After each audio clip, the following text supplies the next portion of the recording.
It's interesting that instead of running away from these events, saying enough is enough, never again, we are starting to talk about war again in Europe with great ease.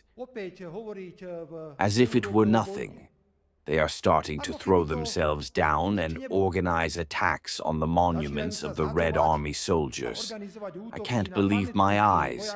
I can't believe my ears. What I'm reading about Košice.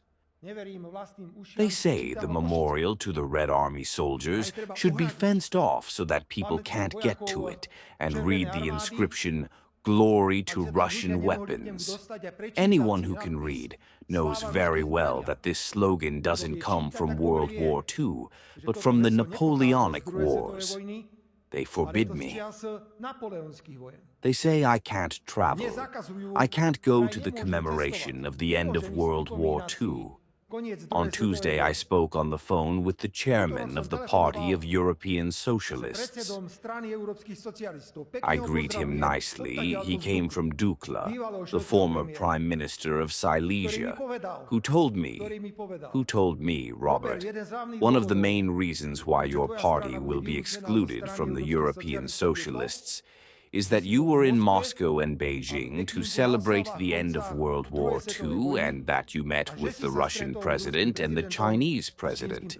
I am proud.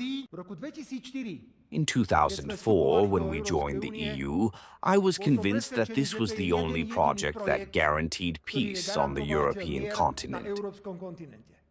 However, today the EU has become not a peace force, but a war force. And we admit that we talk more about war in the EU than we talk about peace. We admit what huge mistakes we have been making recently. I announce to everyone who loves war so much that it is not a computer game. Slovakia has neither a moral, nor a historical, nor a legal reason to consider any military adventure. And we recommend that the EU devote the same energy that it devotes to war today to ending the war in Ukraine. Because it is in her hands.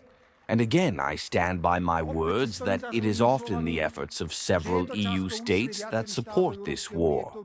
And this war could have ended a long, long time ago. Therefore, I say this before all of Slovakia. I have had a long and rich political career. If you want a wartime prime minister in Slovakia, you have to replace me.